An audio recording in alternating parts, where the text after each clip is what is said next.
This is a SandyBoy Productions podcast.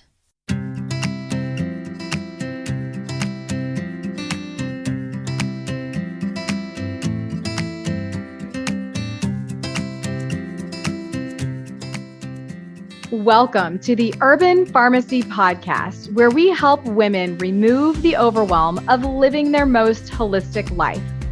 This is the place to find evidence-based nutrition tactics, healthy lifestyle and wellness tips, abundance mindset, and easily implementable low-tox living strategies so you can rise up to your full potential and protect your family's health. I'm your host, Stacey, certified holistic nutritionist and better living advocate. Now, let's get empowered with some simple swaps that make a big impact for optimal wellness.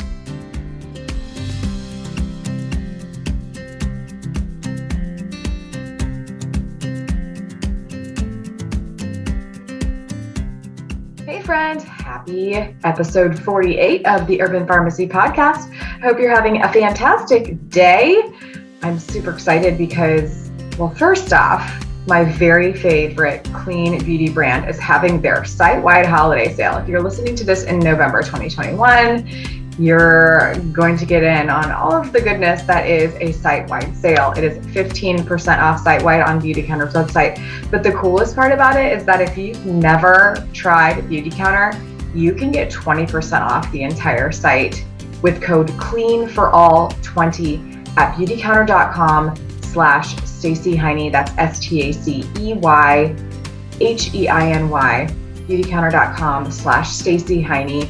We'll put that link in the show notes, and you can type in CLEANFORALL20, the numbers 20 for your first time order right now when you are a Beautycounter customer. So if you want to switch to safer, if you want to ditch and switch, if you want to protect your body, you should get on the Beautycounter bandwagon because it is amazing. And again, the site-wide sale is going on right now. So if you're a current customer or client, you can get 15% off automatically thanks to Black Friday deals. Okay, let's hop into our episode today. It is with my beautiful friend, Christina Dorr. She is the CEO and co-founder of Willa's Oat Milk, based on her grandmother Willa's deliciously creamy recipe using honest organic ingredients from nature. Willa's is the only oat milk to use the whole entire oat, which makes it ultra rich and ultra smooth and maintains all of the protein and prebiotic fiber, which is so good for our gut microbiome, right? And it also makes it zero waste and a better choice for the planet. So all of the wins right there. In winter of 2020, Christina was diagnosed with breast cancer and launched Willa's in the midst of a pandemic while going through chemo, radiation, and immunotherapies. Her cancer is now gone, thank God, and this experience solidified her commitment to using ingredients with integrity that not only do no harm, but make a positive impact on people and the planet. So we dive into all of the topics I just chatted about. Of course, we dive into oat milk, we talk entrepreneurship, and we talk a little bit about her cancer journey and how that has changed her and her insight on life. And I really think you're gonna absolutely love this episode. It's inspiring, it's joyful, and I hope you love it. If you do, please tag us and share in your stories on Instagram. And don't forget to give us a rating and review. This helps the podcast rise up the ladder. All right, well, we'll see you next time. I hope you love this episode. Be well, my friend. All right, Christina, welcome. Thank you. Thanks so much. Yeah, welcome to the Urban Pharmacy Podcast, my friend. I'm super excited to have you here. This is kind of an early morning episode, and Christina and I were just laughing about our appearance. She has these adorable earphones on for really good sound quality. I mean, look, I've got this janky microphone up to my throat, and I also have a coat on because it's frosty and 30 degrees. Actually, I think it's 20 something degrees. Oh, wow. Right now, and it's just cold. Just straight into winter. Yes. Oh my gosh. It's such a change of seasons right now. But all right, Christina, I am so excited to have you on today because I have been using your brand It is an oat milk, you guys. We're going to be talking all about it. But Amazing. I love women entrepreneurs because I think that they are such impact makers. And I wanted to talk all things oat milk, your story, and a little bit about business, because we talk a smidge about business here on the Urban Pharmacy podcast. So anyways, let's dive in. I want to ask you, and I've kind of asked you a little bit about this, but I want to know, Christina, a little bit about you and how your brand got started. Yeah, we started it back in 2018. We were just really disappointed in the plant-based milks in the category. We wanted to create a milk that we would want to drink and that lived up to the recipe that we grew up with. So, it started with me just kind of thinking like, man, there's a lot of sugar in these. There's a lot of artificial ingredients. Back then, I was working at an advertising agency, leading strategy on a brand that was like removing out all the preservatives and artificials. And I was getting this whole education on the weird stuff that goes into food. And I was shocked to find that these so-called plant milks in my fridge had ingredients that, fast food restaurants were taking out of their menu items. So my sister's background is totally different from mine. Hers is in chemical engineering and food and beverage. And we were like, let's see if we could take our grandmother's recipe, which is super clean, honest ingredients, really delicious, and find a way to scale it up. And as we kept, kind of diving in further, meeting millers and farmers and, different places to manufacture the product, we kept learning more and more about the concerning practices that a lot of other sort of plant milks were taking, the different path that they were taking. And it just, for us, brought up so many opportunities for us to carve a new path. And so one of the main ways was, we discovered there's quite a lot of food waste in the making of plant-based milks. And when it comes to oat milk, they often strip away or filter out the healthiest parts of the oat. So say 20 to 30% of it, and throw that into a landfill and then just process kind of the starch really heavily, which is a long way of saying, you get a product that's really sweet and doesn't have as much nutrition. So we figured out a way to mill the whole entire oat, which makes it really rich and creamy, makes the oat milk, just a lot smoother, a lot more flavorful, and also means you get all the protein, prebiotic, fiber, all the good stuff from the oats, and it's zero waste, which makes it a better choice for the planet. Oh, I love that. Oh my gosh. So let's back up a little bit, Christina. So you and your sister just decided one day, did you just literally decide one day, hey, let's do this. Like, let's take oat milk and make it a business. I mean, did it really happen like that? Yes and no. So the idea really came about in 2017, and it was something that had been just sort of like percolating in conversation. And then in around summer of 2018, I just was feeling really strongly that we needed to give this a shot. And so I basically was like, what if, I leave my career in advertising, I give us 3 months, see how far we can get, see if there's really like an idea here, if this concept is really as big as we think it could be. And very quickly, it just became clear that, this is an idea that wasn't just something we were passionate about and we wanted to do, but something that other people really were looking for. And on top of that, I realized it was something that would make me happy to just go on the entrepreneurial path and try to build something. Oh my gosh, that's so good. That's so good. Oh man. So you were listening. I mean, you just like listened to your gut. You followed your intuition. You're like, look, life's too short. I want to change people's lives with oat milk. I'm going to make this happen. And we're going to make a really cool brand. Like, that's pretty cool. That is just taking a leap of faith. And that is the difference between people who are successful and, I mean, not to be dramatic, but like go to the grave without, a basket full of regrets. Even though things are probably, things probably go wrong along the way of this journey of entrepreneurship. But like, life's just so short. And if you want to make an impact, you got to listen to that inner calling, that inner nudge.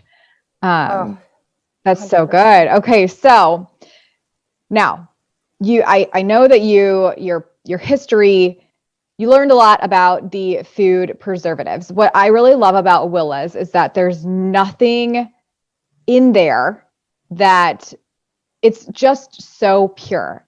How did you create a plant milk? For those of you who have not tried Willa's oat milk, you'll know there's no gums. There's no gums. There's no gums in Willa's original and Correct. our chocolate. Yes. We use a plant-based gum in Willa's Creamy. That is gum acacia. People have been eating that for centuries. Oh, yes, and then we yes. use a little bit of gelling gum because a lot of people want something a lot richer and creamier. And we would rather use plant-based gums that, functional doctors tell us are totally fine for most people than use these phosphate ingredients that are typically used in plant milks. And go a little bit more into that. So the one that we drank, by the way, guys, is the original. And that has super clean. No sugar in it. It's just organic whole oats, which is incredible. And you guys, it's just, you cannot find that on the market. Like, you cannot find one that doesn't have some sort of, a gum that your functional doctor would tell you not to have, because there are definitely gums that are, that can disrupt the gut, but then there are ones that are so much more subtle and friendly to the body, which I want to talk to you about now. Like this phosphate, I have seen this. I have these phosphate ingredients on so many plant milk boxes. What is it, and why would we not want to have it in our plant-based milk? Yeah, phosphorus is something that, is in food, but there's a difference between it being mined from a rock and added to food and just naturally occurring in a food. And because these phosphate ingredients like dipotassium phosphate and tricalcium phosphate are in so many foods that we eat, Americans get way too much of them. We get 30 to 50% more than we should.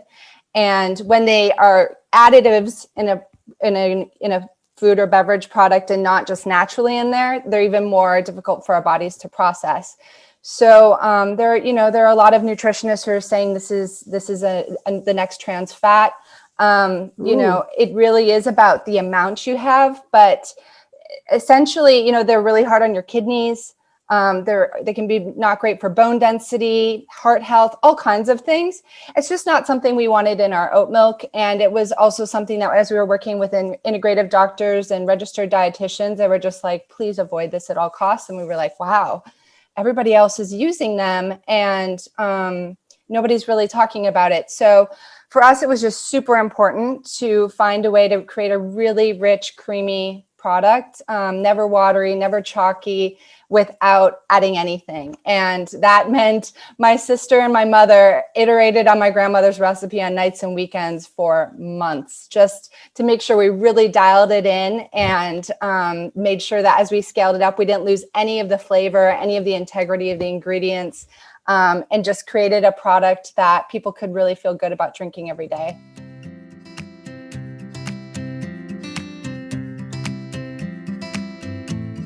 Hey friend, before we get too far into this episode, I want to be sure you know about how the environment plays a role on your overall health. For over a decade, I've been learning so much about the lack of health regulation in the personal care and food industries, and that's actually one of the reasons why I started this show. You deserve to know how to protect you and your family from unwanted body burden, and I share further information about how to make better choices and vote with your dollar in our private Facebook community called The Urban Pharmacy. On that note, I want to let you know about one of the easiest ways that we've switched to safer, and that's through my favorite clean beauty brand called Beauty Counter. Your skin is your largest organ, and what you put on it every day matters a lot. And with a low carbon footprint, cruelty-free formulations, and high-performing results, I haven't found a better beauty brand than Beauty Counter in over 5 years of working with this mission-driven brand. To learn more and shop clean, head to mybetterbeauty.com.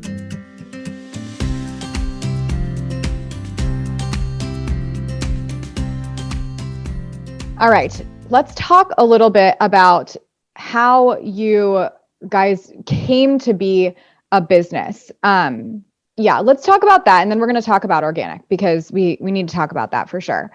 But did you start selling your products? Did you start selling this oat milk, which is so good and so paving the way in the plant-based industry and helping people transition in a clean way? Did you start selling this at like a farmer's market, or did you just go straight to like manufacturing in a big way? We thought about starting in a farmer's market. That actually was not as easy as it sounds. It's not just, you build a cute booth and you walk over and you start selling your goods. There's all kinds of, local government bureaucracy and certifications and things that you have to get. There's a lot of hoops to jump through. Equally, we were planning on launching in coffee shops and co-working spaces. And talking to baristas and coffee shop owners, it was very clear that we needed to get the product into a carton and not, like a glass mason jar or something like that. So we very quickly realized like this was not going to be something we were going to be able to do on a small scale to start with. We're going to have to figure out how to work with a manufacturer that could put it into, these cartons that can be shelf stable. And really scale up the recipe. So I wish we could have started small in a farmer's market. That would have been really nice. Well, no, hey, listen, the reason why I asked you is because we have been, we have a booth at the farmer's market. My husband actually grows organic produce on our farm. And I started making plant-based foods years ago to accommodate our produce. And I started with like these raw chocolate brownie balls, which is now a recipe on my blog. You guys should go check it out.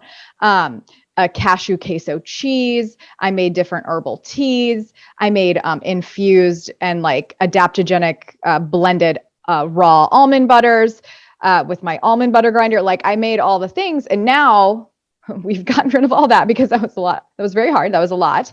There's a lot of products. Yeah. Recipes. And elderberry syrup is really where it's at for us now. But we started on a farmer's market scale, but you got to get those certifications. You've got to go to the commercial kitchen. You've got to blah, blah, blah, blah, blah. And all the packaging and all the testing. It's crazy. And people just have no idea all of the things that you have to do to get a product to market. And, just because you're at a farmer's market, you're not setting up a beautiful tiny little booth and going there. Like you've got to do so much work.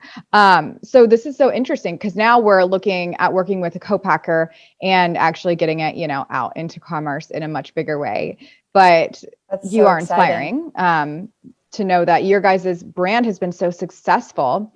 Do you think, Christina, that the biggest drive, and you probably know the biggest drive of sales for your brand, but like, is it because you're organic? Because that is another thing that really sets you guys apart. Like that is a huge way. Yeah. I mean, that was super, super critical for us. Conventional oats are some of the most heavily sprayed crops, often with glyphosate, which is the active ingredient in Roundup.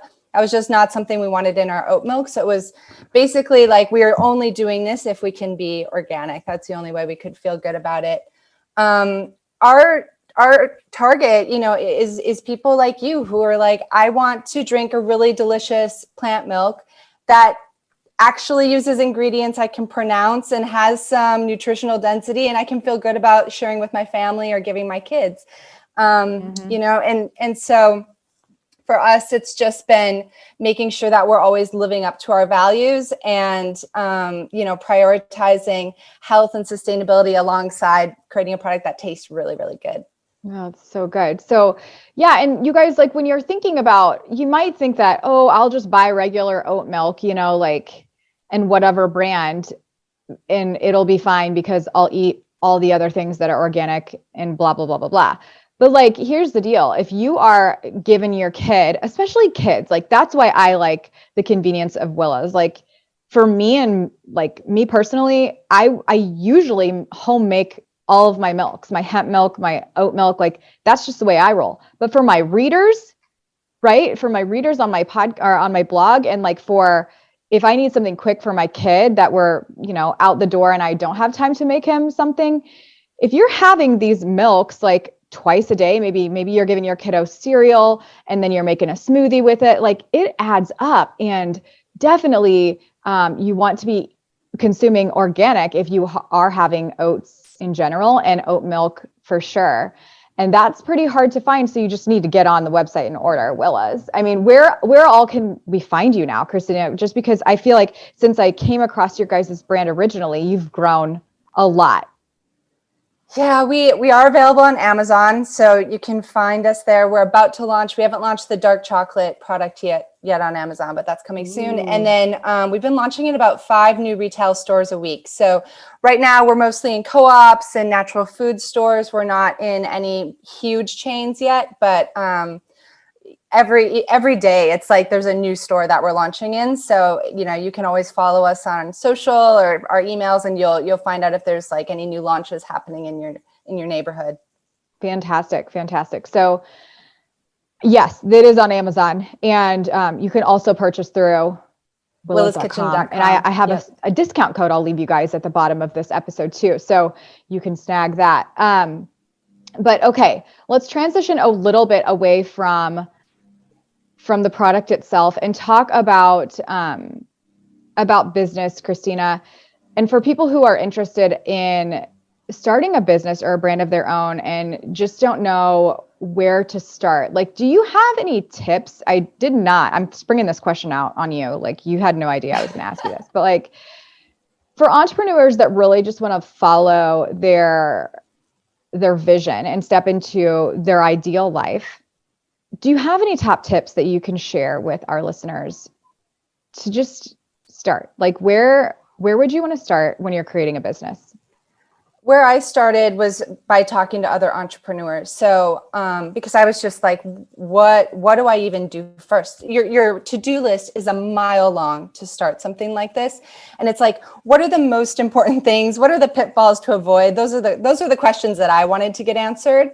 So I just started reaching out to every friend of a friend, family member of a coworker who had started a business, especially if it was in food, but also outside of that, just to learn everything I could. Like, literally ask them, like, what are the things that I should be focused on doing first? What are like the first steps I need to take? What are the things that I should try to avoid? What are the mistakes that, we should be watching out for? And that for me was super, super helpful for a couple of reasons.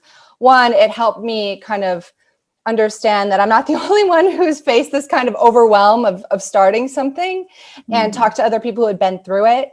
It also helped me figure out what the first steps I should take were, and how to, start an LLC and all of that stuff. Equally, it allowed us to create this sort of network of experts that we now go to as advisors or check in with, and also other women entrepreneurs that we've had the chance to partner with on different projects. So for me, that was just like the best thing we could have done to get going as quickly as possible. Okay, that's really good. That's something that I actually haven't done enough of. That really just intrigued me. I have not spoken to other entrepreneurs enough. I mean, this is something that I harp to people. If they do want to be a successful entrepreneur, that you need to be surrounding yourself with these people so that you can stay motivated, so that you can, you guys can relate with one another and you're all rising up together. But I've never really taken the intentional time to be asking questions to the people that I want to become. Like, I'm going to start doing that, like really getting deliberate and intentional about question asking. That's the second time that's come across my life in the last 48 hours. I just read something about that yesterday. So I feel like that's a nudge from the universe that I need to get on that, and that would be really helpful and probably help me find a little clarity. Okay. So Christina, as an entrepreneur, do you have any lifestyle tips that you practice on a daily basis that you feel are a big part of your success and your ability to maintain consistency with growing your brand? I know that's kind of a weird question, but I believe very strongly that lifestyle has a lot to do with success. And I want to know, what's Christina doing on a daily basis? I think lifestyle has so much more to do with what you get out of your time in a day than than I think I ever realized. I mean, this year was nuts for us. We were meant to be launching in coffee shops in March of 2020, completely changed our strategy at Amazon. But on top of that, I was diagnosed with breast cancer in January of 2020 and went through chemo, radiation, lumpectomy surgery, all of that stuff while we launched Willa's, which was really nuts. I didn't have any family history. I mean, I drank matcha. This was not something I saw coming.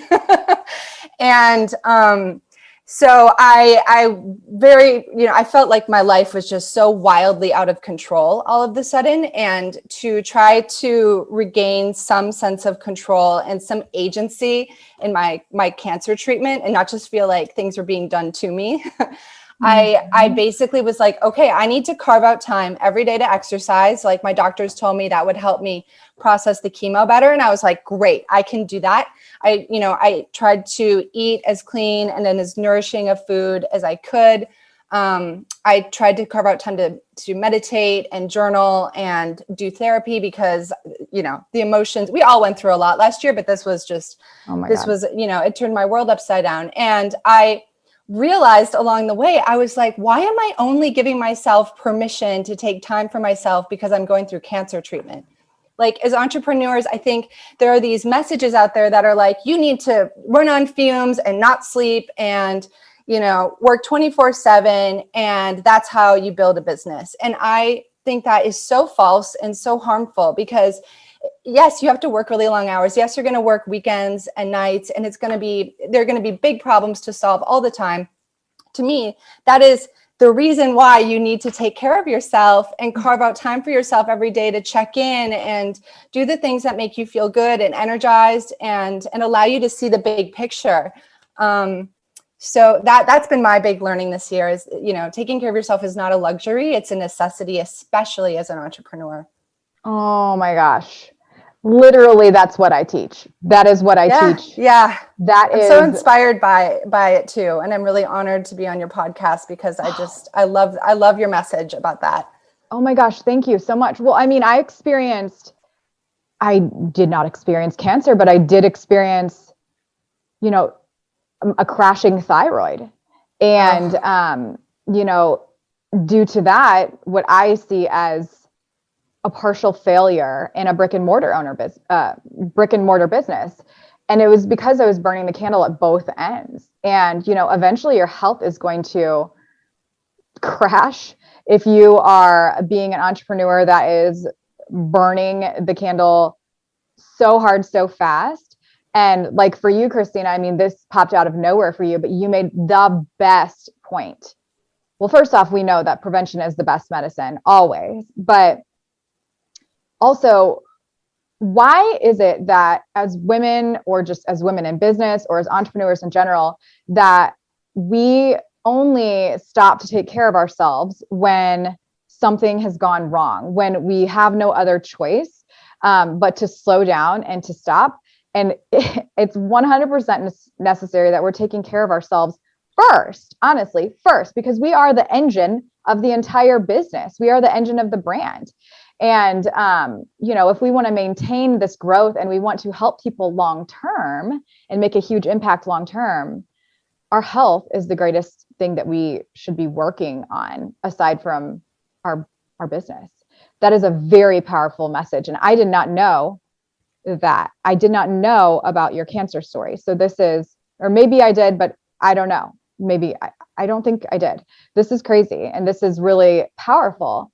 All right. So how are things now with you though? I'm cancer free. I was super fortunate because by the time they went in for surgery, it was almost all gone. I had a complete response. So that means that it's very unlikely to come back, which is amazing. Really good news. And my hair is growing back. So that's very exciting. Yes. I think, the post-cancer anxiety is real.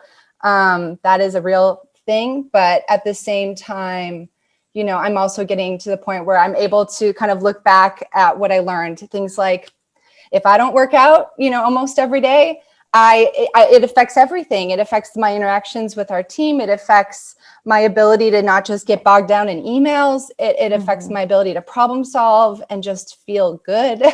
Yeah. So yeah, now Wow. I'm able to kind of look back and really see what I learned. Wow. Powerful stuff. What did you do with your diet, Christina, what did you do with your diet when you were diagnosed with cancer? At first I was like, oh my gosh, do I need to go on like a raw food diet and cut out like all sugar? And then I was like, that's like kind of punishing when you're going through a health emergency. And then you're like, now I'm just going to be super strict and afraid of everything. Like that's not, for me, that didn't sound very healing. And I knew I would just rebel.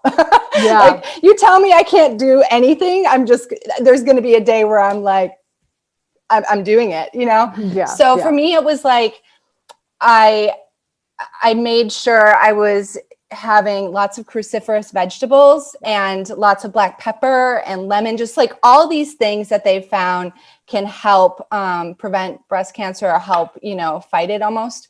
I can't prove that stuff helped, but it at least had made me feel like I had some ownership in my treatment. Equally, with sugar, I cut way back. I tried to stick to like, candy bars that used real ingredients, real cacao, coconut sugar, things like that. Cause I was just like, if I cut out chocolate while I'm going through like a year and a half, it's basically a year and a half of cancer treatment. That's a very long time to like take chocolate off the table. And I just tried to focus on foods that make me feel good, and that was super helpful for me. And it also forced me to cook a lot more, which is not such a bad thing, And and speaking of the mental part of it, I think that's a huge part of healing too. Staying in a lane that you feel mentally happy with in terms of living a more healthful lifestyle. If you feel like you're punishing yourself, you're otherwise going to rebel or just be unhappy, which can change the chemicals in your body in and of itself. So you have to find a plan and something that works for you and that you feel mentally happy with. I think that's a very important message, Christina. All right. So let's dive into, as we're kind of wrapping things up a little, uses of oat milk, because I don't think that people realize how many ways that you can use it. I mean, can you spin off some of the top things that you use oat milk for, that maybe people don't think about? Because again, there's a lot of uses, I feel like. Yeah. And I'm so inspired by the stuff that people come up with, because they've inspired me to use it in ways that I never would have thought of. So, creamy soups, if you're dairy free or vegan, I think a lot of people are like, oh man, all that stuff is off the table. All of those like wintry hot foods, stews, things like that. Our Willa's unsweetened original, the one that you were mentioning, is so great in soup, and anything that you want to make creamy without using dairy. Dairy-free pastas. I am always inspired by like the cheesy, like super ooey gooey delicious vegan pastas that I see people come up with. I love it in matcha every morning and chia pudding. I'm also just a big fan of heating up our new dark chocolate oat milk, which is a collaboration with Rocca Chocolate, which is an awesome vegan chocolate company. That one works really well as hot chocolate.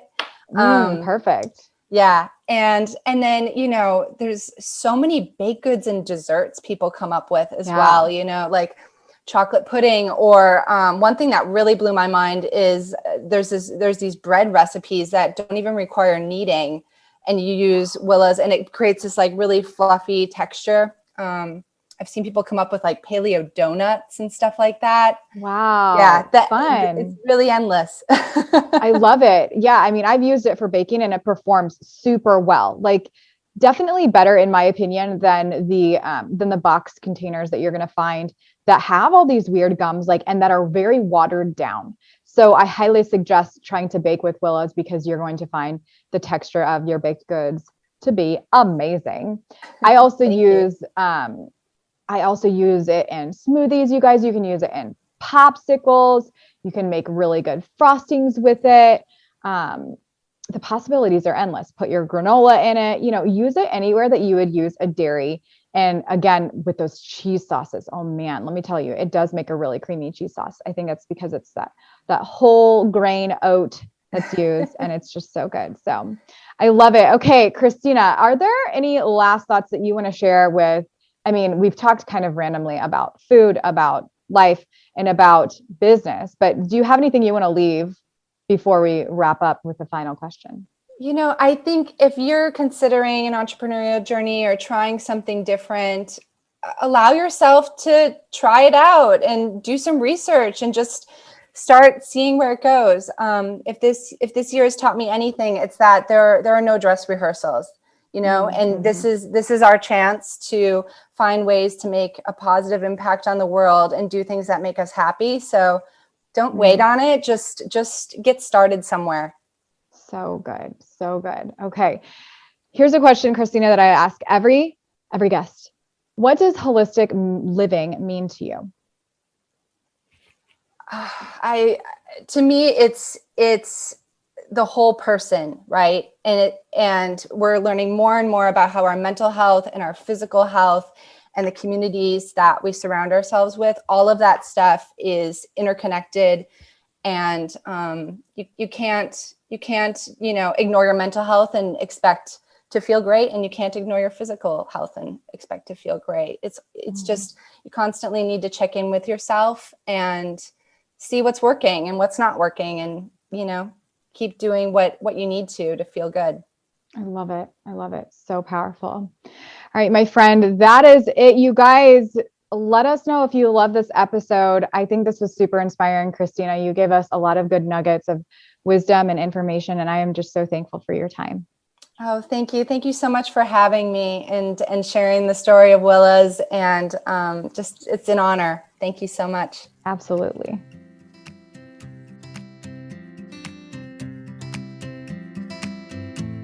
I'm over here cheering you on because you just finished another episode of The Urban Pharmacy. For today's show notes, head on over to theurbanpharmacy.com and be sure to join us inside our private Facebook group called The Urban Pharmacy, where we share inspiration, live trainings, and holistic living tips to help you build community and the healthy lifestyle that you've always wanted.